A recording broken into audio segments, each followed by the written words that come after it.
আপনি কি বিদেশে বসবাসকারী বাংলাদেশী নাগরিক? তাহলে বাংলাদেশের আসন্ন সাধারণ নির্বাচনে আপনি বিদেশে বসেই এবার ভোট দিতে পারবেন। এই জন্য আপনাকে কি করতে হবে, চলুন সেই বিষয়গুলো জেনে নেই।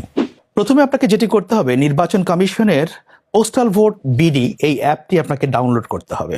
তারপর সেখানে আপনার মোবাইল নাম্বার এবং ওটিপি দিয়ে সেখানে রেজিস্ট্রেশন করতে হবে, ভেরিফিকেশন করতে হবে। কিন্তু একটি বিষয় এখানে জানিয়ে রাখি, আপনি যখন রেজিস্ট্রেশন করবেন একটি সিম দিয়ে মোবাইলে একটি মাত্র রেজিস্ট্রেশন করতে পারবেন। এখানে আপনি যদি দুবার রেজিস্ট্রেশন করতে যান সেক্ষেত্রে এই অ্যাপটি লক হয়ে যাবে।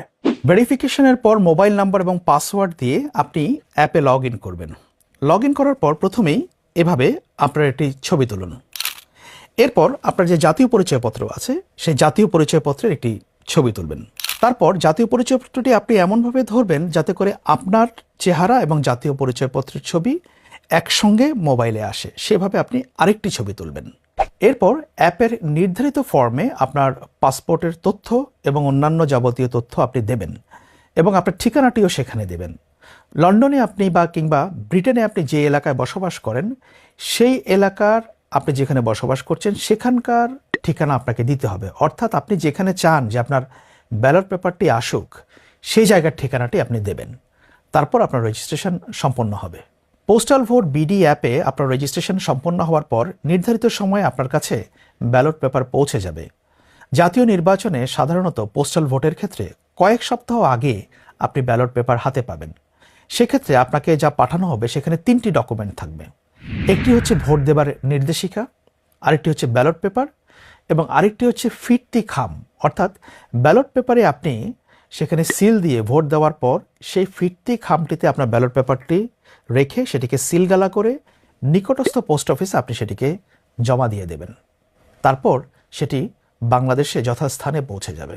ব্যালট পেপার হাতে পাওয়ার পর আপনি পোস্টাল ভোট বিডি অ্যাপটিতে লগ ইন করুন এবং লগ ইন করে আপনাকে যে খামটি পাঠানো হবে সে খামের উপরে একটি কিউআর কোড থাকবে, সেটিকে স্ক্যান করতে হবে।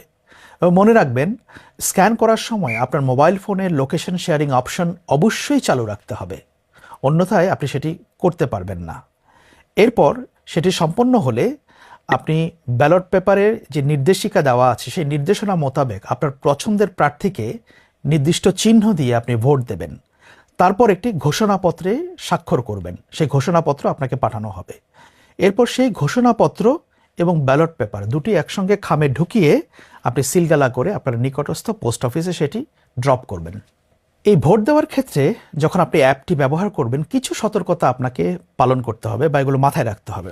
এর মধ্যে একটি হচ্ছে, আপনার ব্যালট পেপারে যে কিউআর কোড আছে সেটি স্ক্যান না করলে আপনি ভোট দিতে পারবেন না, এটি অবশ্যই মাথায় রাখতে হবে।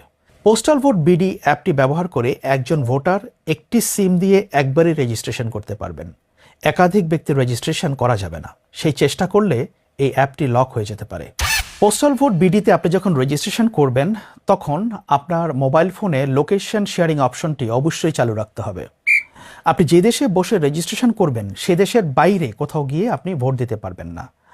ধরুন আপনি যদি ব্রিটেনে বসে রেজিস্ট্রেশন করেন সেক্ষেত্রে আপনি ইউরোপের অন্য কোথাও গিয়ে ভোটের সময় আপনি ভোট দিতে পারবেন না। একই সঙ্গে আপনি বাংলাদেশে এসেও ভোট দিতে পারবেন না। আপনি যে দেশে বসে রেজিস্ট্রেশন করবেন সেখানে বসেই আপনাকে এই ভোট দিতে হবে। একই সঙ্গে আপনি ভিপিএন ব্যবহার করেও এটি করতে পারবেন না, সেক্ষেত্রে আপনার ডিভাইস ব্লক হয়ে যাওয়ার সম্ভাবনা রয়েছে। প্রিয় প্রবাসী ভাই বোনেরা, আপনারা বাংলাদেশের গুরুত্বপূর্ণ অংশীদার। আসছে সাধারণ নির্বাচনে আপনারা ভোট দিয়ে বাংলাদেশের গণতান্ত্রিক প্রক্রিয়ায় শক্তভাবে অংশগ্রহণ করুন এবং আপনার যে মতামত সেটি যাতে প্রতিফলিত হয় সেজন্য আপনি পোস্টাল ভোট বিডি অ্যাপটি ডাউনলোড করুন, সেটিতে রেজিস্ট্রেশন করুন।